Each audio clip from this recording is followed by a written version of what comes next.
Después del funeral del señor Rafael, todo cambió. Su hija, María, estaba de pie en el jardín delantero, mirando el montón de sus pertenencias tiradas descuidadamente sobre el césped. El viento frío de la tarde agitaba los árboles mientras su madrastra, Lucía, cruzaba los brazos y decía: «Esta casa nos pertenece ahora. Lárgate». María no discutió. Simplemente sonrió, una sonrisa tranquila y sabia que hizo que el rostro de Lucía se tensara de confusión. Ninguna de ellas esperaba lo que vino después, cuando el notario anunció con calma: «Esta casa no fue incluida en el testamento porque ya pertenece a María». El silencio cayó como un trueno. Semanas antes, María había estado sentada en su oficina, con el brillante horizonte de la ciudad reflejándose en los ventanales. Era directora financiera en una firma de inversiones en crecimiento, segura, exitosa y serena. Su pluma se detuvo a mitad de una firma cuando su asistente, Tomás, llamó a la puerta. «Señorita María, hay alguien que desea verla», dijo en voz baja. «Dice que es su padre». La mano de María se congeló. Su pulso se aceleró. Hacía casi 10 años que no escuchaba esa palabra dirigida a ella. 10 años de silencio. 10 años desde aquel día en que la echaron de casa con 2 maletas y sin despedidas. Tragó saliva y forzó su voz a mantenerse firme. «Dile que bajo enseguida», respondió, tratando de no temblar. Mientras se levantaba de su escritorio, murmuró para sí misma: «No puede ser él». Pero lo era. Para entender por qué aquel momento la sacudió tanto, hay que conocer el principio. María había crecido como hija única en un vecindario tranquilo. Cuando tenía 6 años, su madre, Carmen, hizo las maletas y desapareció. Una tarde, María volvió de la escuela y encontró a su padre llorando en la mesa de la cocina, con una nota en las manos. Carmen se había escapado con otro hombre. Sin explicaciones, sin despedidas, solo un silencio cruel que se apoderó del hogar. Rafael estaba destrozado, pero lo intentó. Cada mañana le preparaba el desayuno a María, le cepillaba el cabello antes de ir a la escuela y la animaba en sus partidos de fútbol, incluso sin entender las reglas. Durante 3 años fueron solo ellos dos contra el mundo. «Estaremos bien, mi pequeña», solía decirle, y María le creía. Luego, cuando María tenía 9 años, Carmen regresó, esta vez con una niña pequeña rubia de la mano. La niña no tendría más de 2 años. «Se llama Lía», lloraba Carmen. «Es hija de Rafael. Estaba embarazada cuando me fui. Por favor, seamos una familia otra vez». Rafael exigió una prueba de ADN, y cuando se comprobó que la niña era suya, la perdonó. Así de simple. Se volvieron a casar en una pequeña ceremonia detrás de la casa. María llevó un vestido amarillo pálido y trató de sonreír. Quería creer que, tal vez, las cosas finalmente volverían a ser normales. Pero en el momento en que Carmen y Lía se mudaron, todo cambió. Carmen trataba a María como si fuera una extraña. Cada conversación giraba en torno a Lía. Sus primeras palabras, sus rizos bonitos, su ropa nueva. Rafael también quedó atrapado en esa adoración. Pronto, los deberes de María fueron olvidados y sus logros ignorados. «Lía es demasiado pequeña para esa película», decía Carmen cada vez que María pedía unirse. «Tal vez la próxima vez». Pero la próxima vez nunca llegó. Cuando María llegó a la preparatoria, se sentía invisible en su propio hogar. Las cenas familiares ocurrían sin ella, los viajes de fin de semana se planeaban a sus espaldas. Cuando se graduó como la mejor de su clase, su familia se marchó a mitad de su discurso porque Lía tenía un partido de fútbol. Ese día, de pie en el escenario con su diploma en la mano, María se prometió a sí misma que nunca volvería a depender de ellos. Después de graduarse, María empacó sus 2 maletas y regresó a casa, pensando que se quedaría por un corto tiempo mientras buscaba trabajo. Todavía creía que, en el fondo, la familia significaba algo. Pero cuando llegó, su padre la recibió con los brazos cruzados. «Puedes quedarte 2 semanas», dijo Rafael. «Lía necesita más espacio para sus cosas. Ya tiene 16 años, necesita privacidad». Carmen estaba a su lado, asintiendo como si aquella decisión fuera justa. «Ya eres una adulta, María. Es hora de que te mantengas por ti misma». Así que María se fue de nuevo. Se quedó en el apartamento de su amiga Tamara durante un mes hasta que consiguió trabajo en una firma contable. Su estudio era diminuto, una ventana, una silla y una luz parpadeante, pero era suyo. Trabajó largas horas, ahorró dinero y construyó su vida desde cero. En esas noches silenciosas, se hizo una promesa: nunca más permitiría que nadie la echara a un lado. Pasaron 10 años. A los 32, María se había convertido en todo lo que su familia pensó que no lograría ser: inteligente, exitosa e independiente. Tenía una oficina en la esquina, su nombre en los informes de la empresa y el respeto de las personas que importaban. Así que cuando su asistente le dijo que su padre la estaba esperando abajo, su primer pensamiento fue frío y cortante. ¿Qué querrá ahora? Tomó el ascensor, con el corazón latiendo con fuerza. Cuando las puertas se abrieron, lo vio, más delgado, envejecido, pálido. El hombre fuerte que alguna vez construyó su casa con sus propias manos ahora parecía frágil. Su voz temblaba cuando dijo, «Hola, María». Ella dudó un instante y luego asintió. «Papá». Se sentaron en un pequeño café al otro lado de la calle. Rafael removía su café sin llegar a beberlo. «Tengo cáncer», dijo por fin. «De páncreas. Los doctores dicen que tal vez me queden 2 años, si tengo suerte». María se quedó inmóvil. 10 años de enojo se desvanecieron en un segundo. «Lo siento», susurró, y lo decía en serio. «¿Hay algo que pueda hacer? Ayudarte con el tratamiento, quizá». Él negó con la cabeza. «No, hija. El tratamiento ya no servirá de mucho». Suspiró y miró alrededor del café, bajando la voz. «Pero hay otra cosa». María se inclinó hacia él. «¿Recuerdas la casa?» Ella asintió. ¿Cómo podría olvidarla? Aquella casa guardaba tanto sus recuerdos más felices como los más dolorosos. «Todavía debo dinero por ella», continuó Rafael. «El banco amenaza con quitárnosla. Ya no puedo trabajar. No quiero que tu madre y Lía se queden sin hogar». María parpadeó, sin estar segura de haber escuchado bien. «¿Me estás pidiendo que los ayude a quedarse con la casa?» «No», dijo él suavemente. «Quiero que la compres. Paga lo que queda de la hipoteca. Será tuya. Una venta legal, todo en regla. Tú serás la dueña, pero ellas podrán quedarse». María se recostó en la silla, estudiándolo. «¿Quieres que compre la casa de la que me echaste hace 10 años para que ellas vivan cómodamente?» Rafael bajó la mirada. «Sé cómo suena, pero estoy desesperado». Su primer impulso fue reírse, pero la lógica se impuso.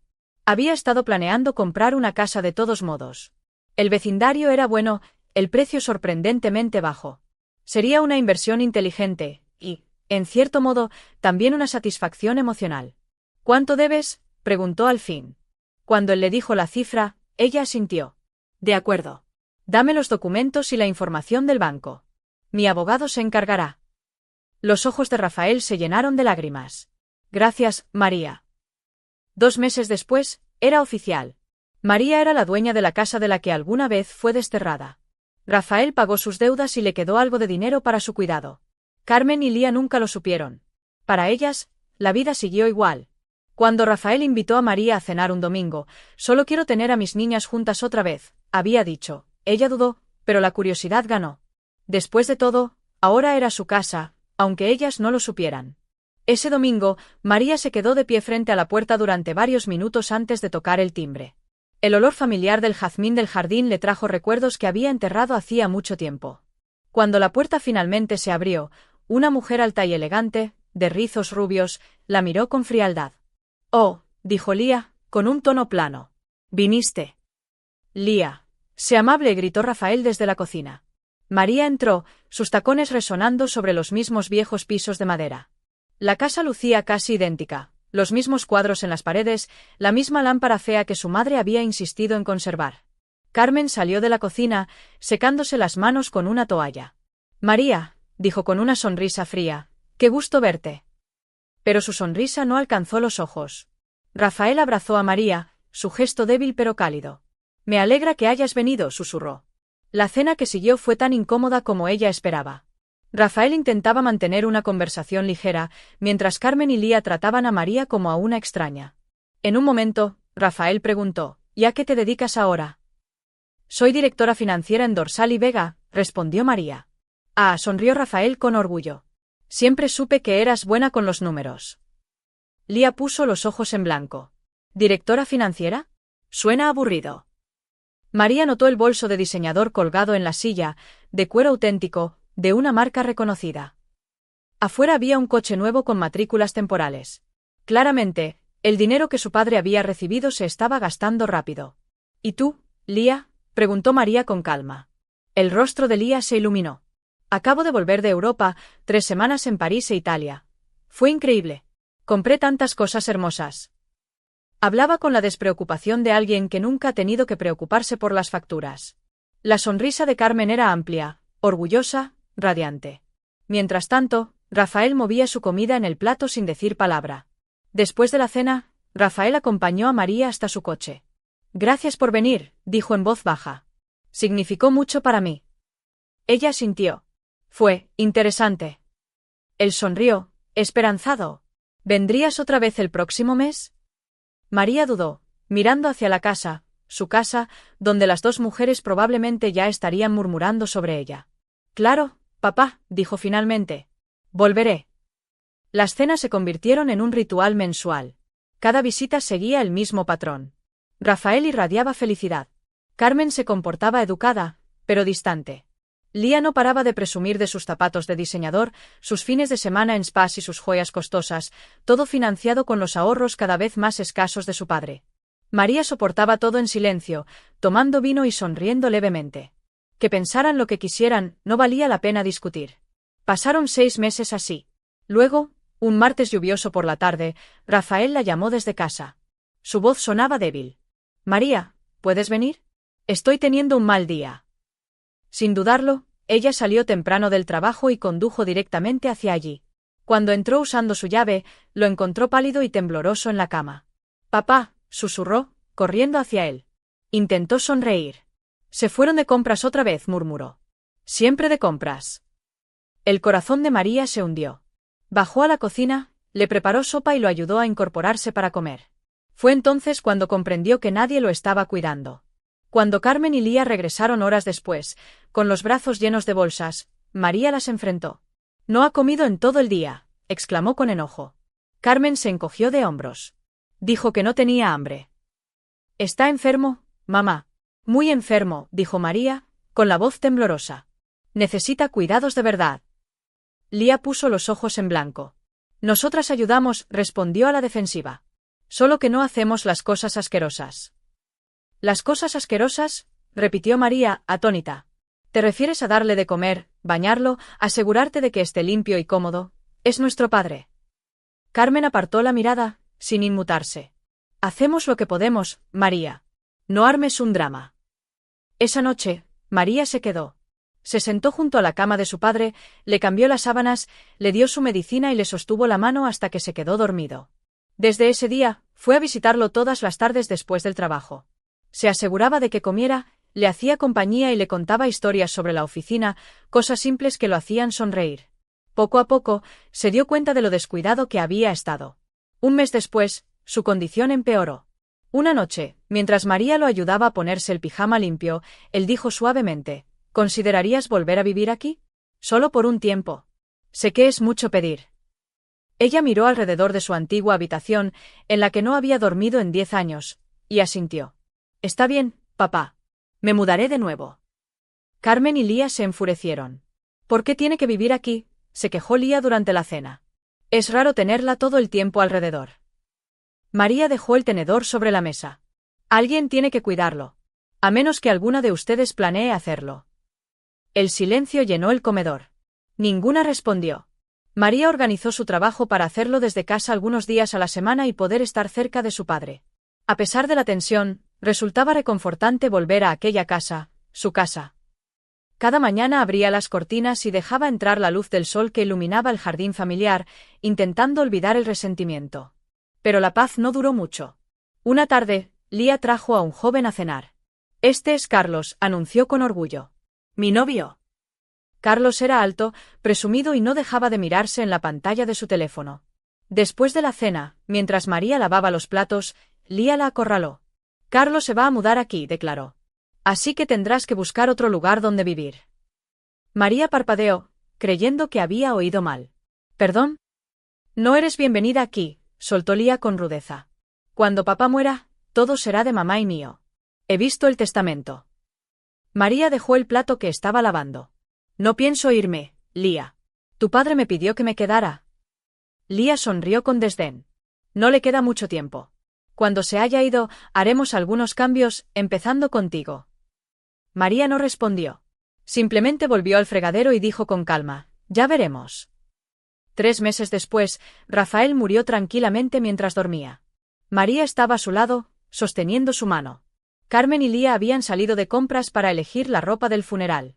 Mientras él exhalaba su último suspiro, María susurró: «Te perdono, papá». Y lo decía de verdad. El funeral fue hermoso, lleno de personas que realmente habían querido a Rafael. Pero para Carmen y Lía, fue un desfile de vanidad. Llegaron con vestidos negros de diseñador y gafas oscuras, aceptando las condolencias como si fueran celebridades.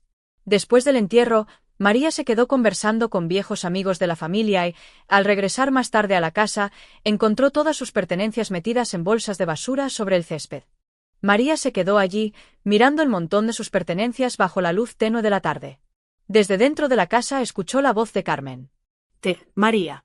Esta casa ahora nos pertenece. Ya no vives aquí». Podía oír las risas de Lía y Carlos, celebrando su imaginaria victoria. María no gritó ni lloró. Recogió sus maletas con calma, las cargó en su coche y se marchó. Cuando llegó al apartamento de Tamara, su vieja amiga abrió la puerta enseguida. «Oh, María», dijo suavemente, abrazándola. «Siento mucho lo de tu padre y lo de ellas». María esbozó una pequeña sonrisa. «No te preocupes, Tamara. Están a punto de recibir una sorpresa muy desagradable». 2 días después, sonó su teléfono. «Señorita María», dijo una voz formal. «Le habla el licenciado Chen, de Chen y Asociados. Por favor, venga a mi oficina el viernes a las 2. Es para la lectura del testamento de su padre». «Por supuesto», respondió María, sabiendo exactamente cómo se desarrollaría todo, o más bien, cómo no se desarrollaría para ellas. Ese viernes, llegó vestida con un impecable traje gris. Carmen, Lía y Carlos ya estaban sentados, con sonrisas amplias y perfume caro. Lía susurró emocionada: «No puedo esperar para redecorar la casa». El licenciado Chen ajustó sus gafas y comenzó a leer: «A mi esposa, Carmen, le dejo la mitad de mis ahorros bancarios. A mi hija, Lía, le dejo la otra mitad y todas las pertenencias dentro de la casa». Lía aplaudió de alegría. «Sí», murmuró entusiasmada. Luego el abogado continuó: «A mi hija María, le dejo mi biblioteca personal y mi colección de libros». Silencio. Lía frunció el ceño. «¿Y la casa?». Chen hojeó las páginas. «La casa no está incluida en el testamento. Según nuestros registros, fue vendida hace más de un año». «¿Qué?», gritó Carmen, con la voz quebrada. «Eso es imposible, él era el dueño de esa casa». María se levantó lentamente. «No hay ningún error, señora. Se la compré a papá hace más de un año». La sala quedó completamente en silencio. Lía se puso pálida. «¿Mientes?». María abrió su bolso y le entregó al abogado un documento doblado, la escritura. Él la revisó con cuidado y asintió. «Parece legítimo. La propiedad fue transferida a nombre de María González en marzo del año pasado». Carmen arrebató el papel, temblando mientras lo leía. «Esto es un fraude. Lo engañaste». «Nadie engañó a nadie», respondió María con frialdad. «Él necesitaba ayuda, y yo lo ayudé. Ustedes simplemente nunca preguntaron cómo se pagaban las cuentas». Lía golpeó la mesa con el puño. «¿Sabías que pensábamos heredarla?». «Lo asumieron», dijo María con calma. «Y mientras asumían, gastaron hasta el último peso de lo que él les dio». «No puedes echarnos de la casa», gritó Carmen. «Sí puedo», respondió María con voz serena. «Y lo haré. Tienen 2 semanas para mudarse». «¿2 semanas?», quilló Lía. «¿A dónde se supone que vayamos?». El tono de María era puro hielo. «Deberían haberlo pensado antes de tirar mis cosas al césped». Mientras se dirigía a la puerta, Carmen la llamó con voz temblorosa. «Espera, podemos compartir la casa, somos familia». María se volvió, con los ojos tranquilos pero fríos. «Qué curioso que ahora quieran compartir, ahora que la casa es mía». 2 semanas después, cuando María regresó a la casa, había un camión de mudanza en la entrada. Carmen y Lía cargaban cajas. Se habían llevado todo, hasta las cortinas y las lámparas. Las habitaciones resonaban vacías.